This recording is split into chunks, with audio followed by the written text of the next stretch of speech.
Hey there, Thrive on Plants family. Welcome back to another episode of the Thrive on Plants podcast. I'm your host, Dr. Daphne Bascom.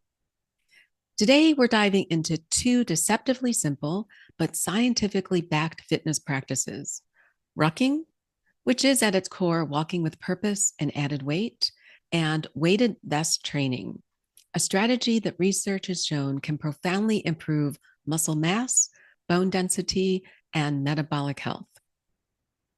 Now, a weighted vest is just that, a vest you wear, evenly distributing small weights across your torso. Compared to dumbbells or ankle weights, it allows natural hands-free movement while adding some resistance. But before we dive into the details, let's set the stage with a quote from one of today's leading longevity experts, Dr. Pita Attia. And he says, and I quote, "The magic of rucking and weighted vest training is that they apply progressive overload to movements we already do every day: walking, carrying, climbing, making them potent, sustainable tools for preserving strength and health across the decades." Now, that's a powerful insight because at the end of the day, longevity isn't just about living longer, it's about living better and healthier. And the science is clear: maintaining muscle, protecting bone density, and enhancing functional strength are non-negotiable if you want to thrive well into your 70s, 80s, and beyond. You may have seen headlines over the past few years praising the benefits of weighted vest, or perhaps you've come across rucking guides or heard athletes or wellness experts extol their virtues on podcast. But today, we're not just talking about trends. We're talking about evidence-backed practices that fit beautifully into your plant-based, wellness-centered life. In fact, studies going back decades show that adding external load through vests or packs leads to improvements in bone mineral density, muscle strength and power, balance and mobility, cardiovascular fitness, and even metabolic efficiency.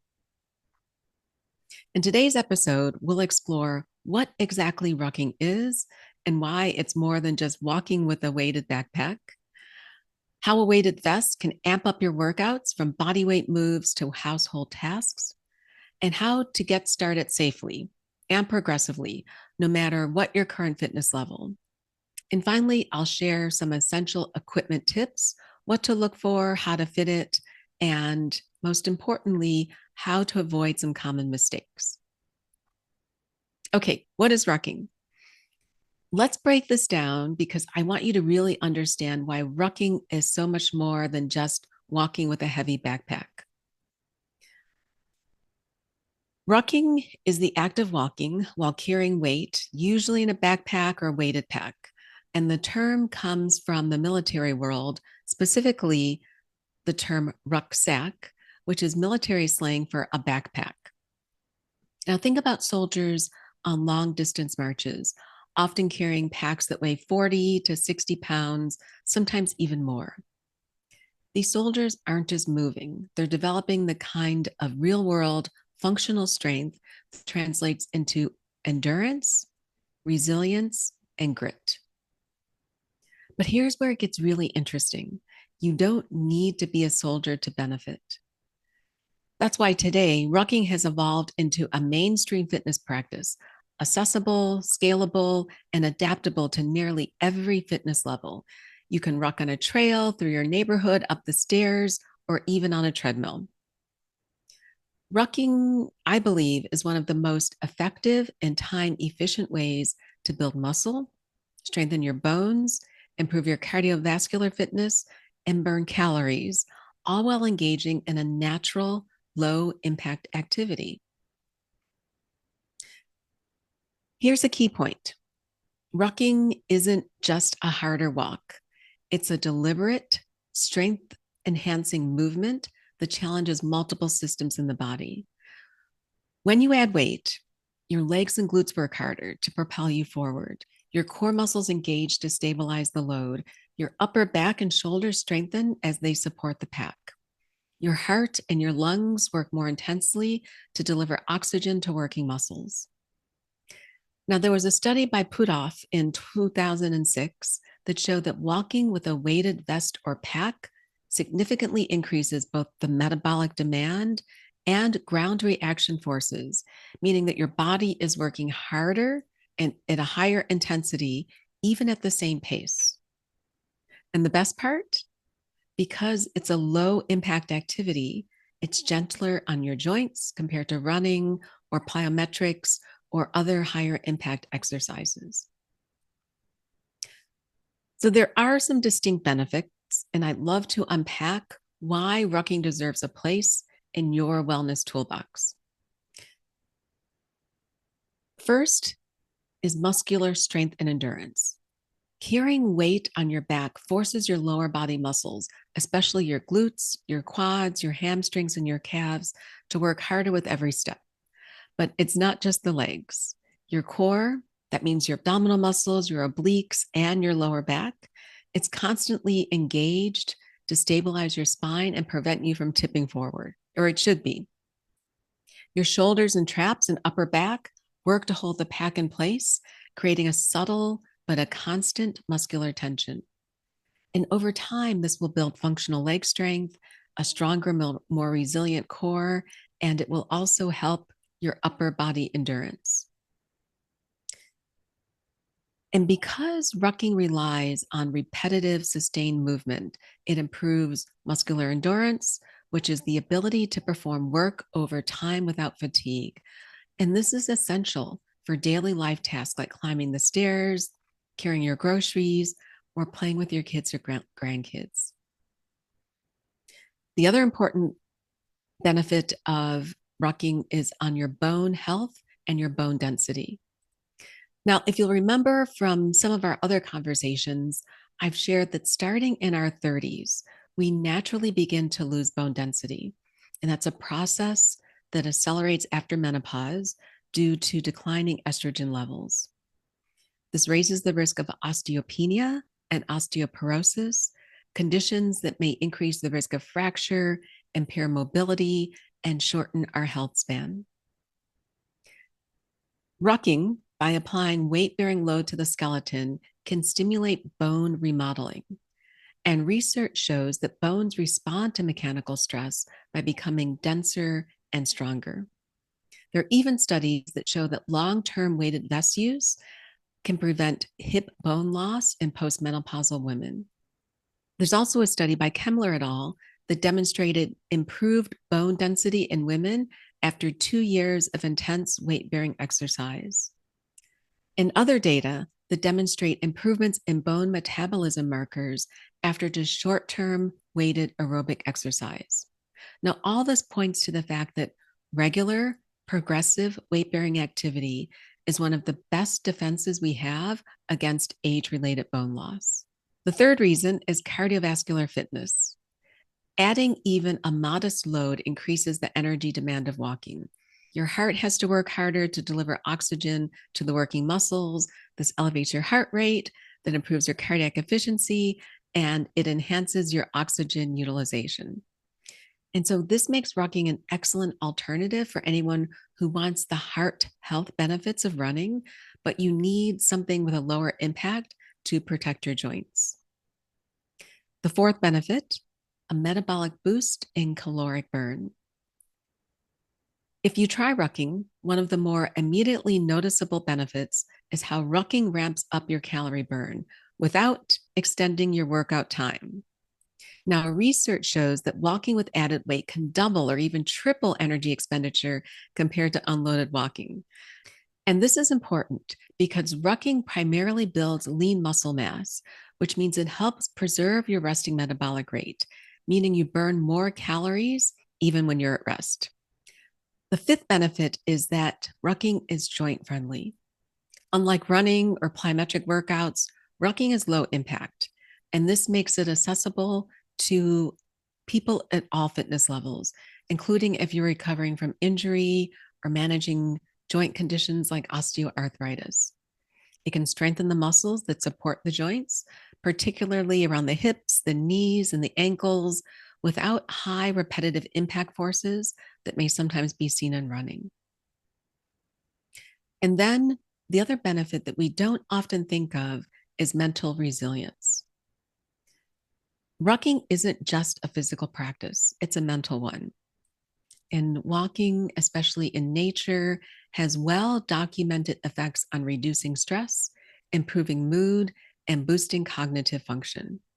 So add the challenge of carrying weight, and now you introduce a layer of mental grit, the capacity to stay focused, to push through discomfort, and to cultivate resilience. Now, as Dr. Jason McCarthy, founder of Go Ruck, puts it, and this is a quote, "Rucking builds the kind of strength that goes beyond muscle. It teaches you to carry the weight, literally and metaphorically, in life." And lastly, and maybe this should have been first, don't overlook the community aspect. Rucking can be a solo activity, but it's also a growing social movement. And many cities now have ruck clubs, and these are groups that meet regularly to walk, carry weight, and support each other's health journeys. And this makes it a fantastic way to build social bonds, to increase accountability, and to find motivation and fun in shared movement. And here's a tip: invite your partner, your friend, or a local wellness group to join you. Rucking is highly scalable. You can carry different loads, you can walk at varying paces, and you can still reap the benefits together.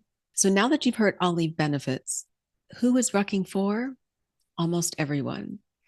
It can be beneficial for beginners who want to level up their walks, busy professionals who want to stack cardio and strength into a more efficient session, active agers, my age, focusing on bone health, balance, and joint-friendly endurance, and even athletes looking to build foundational strength and aerobic capacity.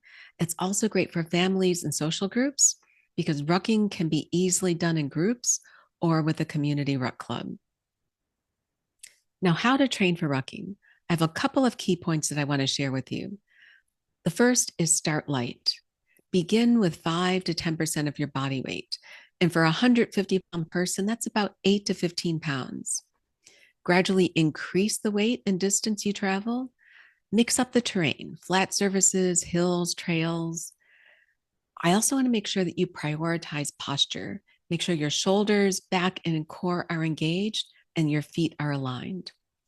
And then if you're outside rucking, or if you're rucking for extended periods of time, don't forget to hydrate and nourish. Now, I've talked about rucking, but I want to back up a little bit and focus on another underappreciated tool, which is the weighted vest. Now, you might be wondering, how is weighted vest training different from rucking? Well, they're not very different. While rucking frequently uses a backpack or a rucksack, a weighted vest distributes the weight evenly across your torso, allowing for more natural movements, a lower center of gravity, and the flexibility not to use it just for walking, but for a wide range of exercises, from body weight moves to stair climbing to strength training to your everyday activities.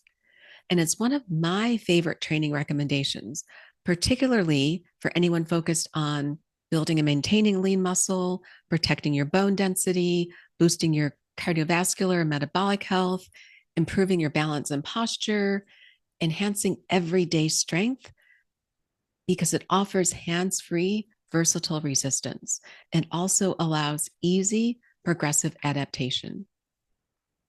And just like we talked about how to progress in rucking, you need to take small steps when you incorporate a weighted vest into your training routine. And I would echo the same recommendations I had for rucking. Start light, 5 to 10% of your body weight. Choose an adjustable vest for gradual progression. I'll put a link in the show notes to some reviews where you can look and see what vest may be available, but you need to choose a vest that's right for you. Begin with short sessions and focus on form. And I would also encourage you, after you first purchase the vest, wear it during household tasks to get accustomed to it before you wear it on an hour-long or walk or a long trek, because 5 or 10 pounds can make a big difference. And then again, monitor your posture, your joint health, and your breathing. Equipment selection is important both for rucking and for using a weighted vest for your everyday workouts.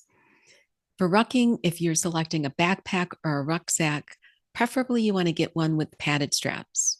And then there are multiple weight options, and we'll also include some links to some sites in the show notes.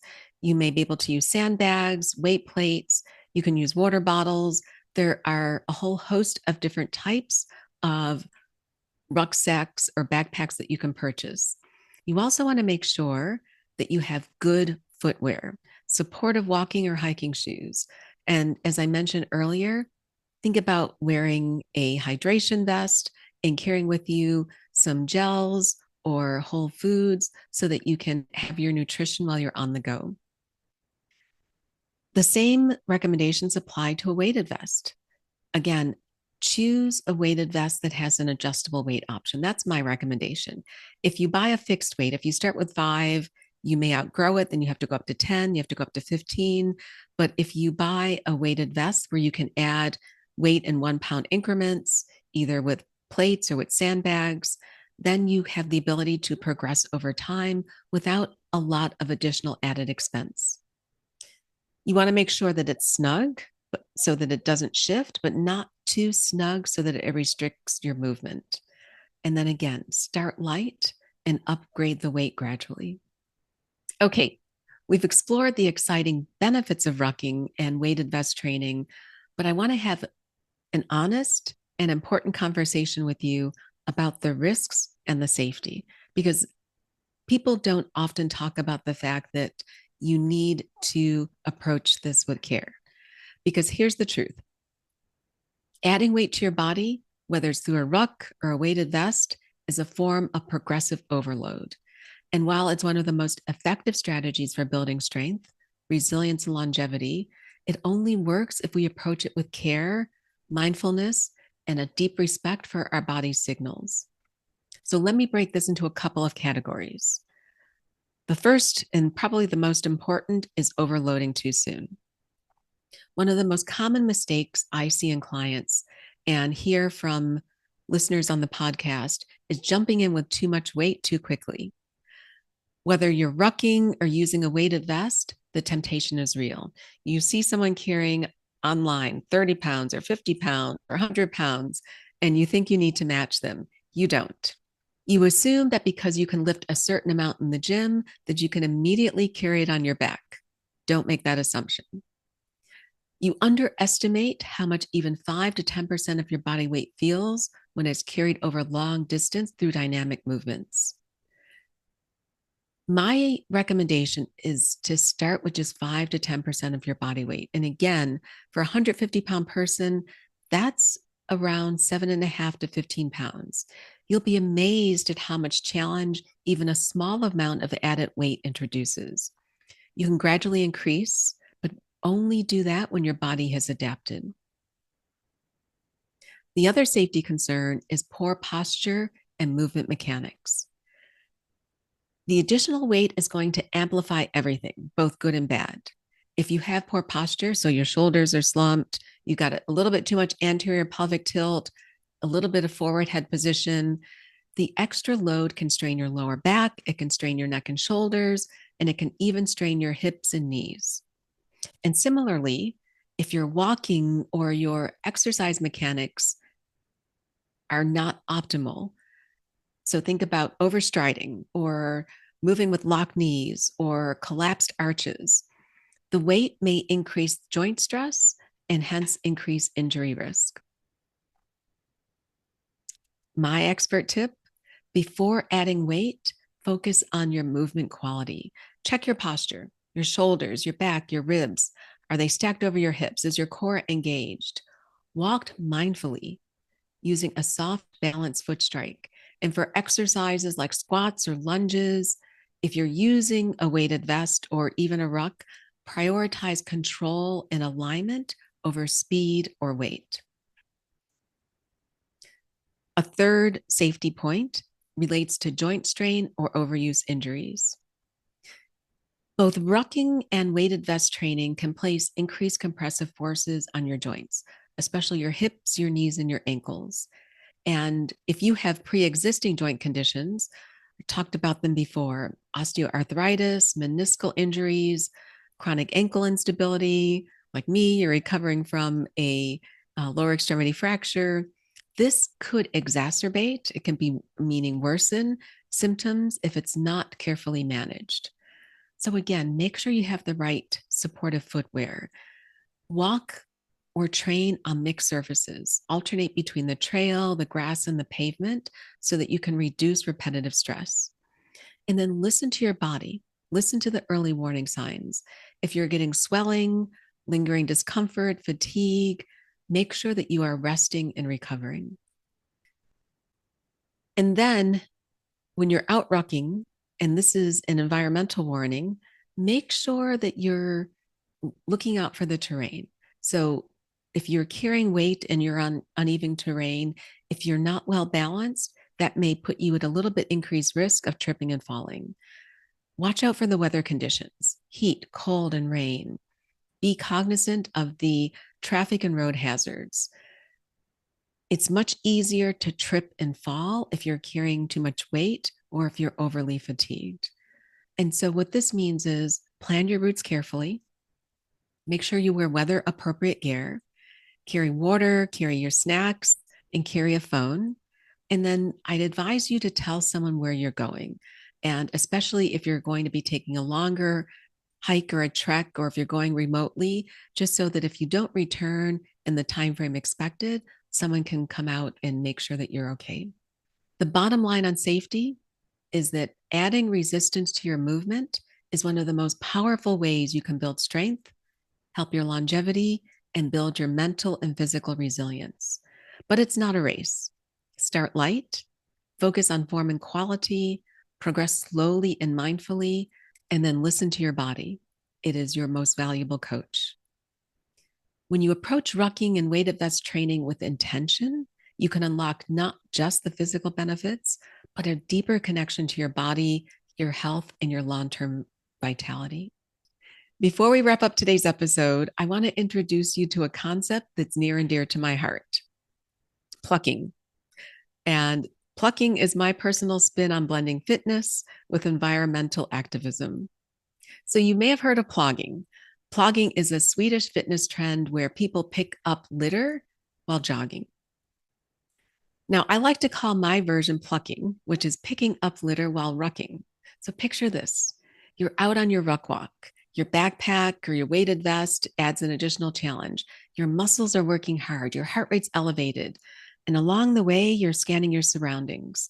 You see trash or debris on the trail or the sidewalk. You pause, you squat, you bend, which is great for your glutes, and you pick it up and you put it in a bag. You're not just training your body, you're taking care of your community and the planet. So I like the thought of plucking because as a plant-based community, we're already conscious of sustainability, animal welfare, and ecological health. Plucking takes this a step further by making your fitness time a give back moment where you can care for the spaces where we live, work, walk, and play. And if you think about it, you're also getting an extra physical challenge. Every time you squat, bend, step, pick something up, you add functional movement, almost like adding mini exercises into your ruck. Also, plucking encourages you to stay present and engage with your surroundings, deepening your connection to your local environment. And imagine the ripple effect. If even 10% of us added plucking to our weekly walks, how much cleaner could our neighborhoods, our parks, and our trails become? So, next time you head out on a ruck, grab a small trash bag, some of those picker-upper things, or some gloves, and turn your workout into a workout with purpose. And if you do try plucking, tag me on Instagram or share it on your story. I'd love to hear. All right, we've covered a lot today. And let me just recap. We've talked about what rucking is and why it is a health and longevity boosting practice. We've talked about how training with a weighted vest can elevate your strength, improve your bone health, and impact your metabolic fitness. We've shared the safety considerations so that you can train smart, not just hard. And I've also shared with you the fun, purposeful twist of plucking, where you can use your workouts to also help care for the planet. But here's what I want you to remember. Your body is designed to adapt, to grow, and to become more resilient at every age. Whether you're in your 20s and looking to build strength, in your 40s navigating hormonal shifts, or in your 70s and 80s protecting your independence, adding a little bit of external resistance through a ruck or a weighted vest can be a game changer for your health. And you don't need a fancy gym, expensive equipment, or hours of free time. All you need is a simple plan, a commitment to progressive mindful training, and a mindset that values consistency over perfection. So here's my challenge to you this month. If you've never tried rucking, start with a light backpack and take a short, purposeful walk. If you've got a weighted vest somewhere in the home, gathering dust in the garage, dust it off and wear it for part of your workout, or even while doing your household chores or working outside in the garden. And if you want to add purpose to your movement, try plucking and make your movement a gift back to your local environment. So as always, thank you for joining me on Thrive on Plants. If this episode inspired you or if you learned something new, subscribe to the podcast so that you never miss an episode, because I'll always share with you some expert insights, some wellness tips, and some plant-based strategies to thrive at every age. If you've got a friend, a sister, a workout buddy, someone at work who's looking to shake up their fitness routine and embrace a new challenge, share this episode. And then tag me when you're rucking, if you've got a weighted vest, or if you are out plucking. I love hearing your stories, seeing your progress, and cheering you on. And then please leave a review.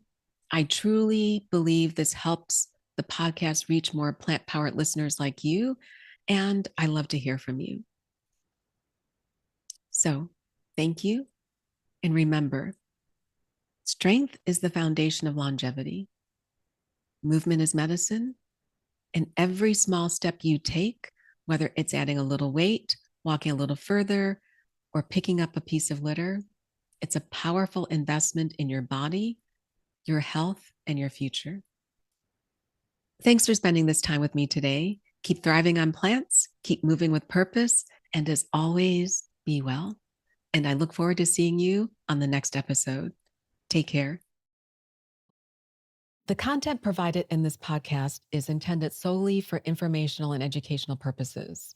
It's not designed to replace professional medical advice, diagnosis, or treatment. While I'm a doctor, I'm not your doctor. Always seek the guidance of your physician or other qualified healthcare provider with any questions you may have regarding your health, medical conditions, or treatments. Our goal is to provide accurate and up-to-date information. The discussions and views shared on this podcast reflect the opinions of the host and guest, and they may not align with your unique health needs. Decisions related to your health and wellness should be made in consultation with your healthcare team because they understand your specific circumstances. Thanks for joining us on this journey to thrive on plants, and I hope you enjoy the future episodes.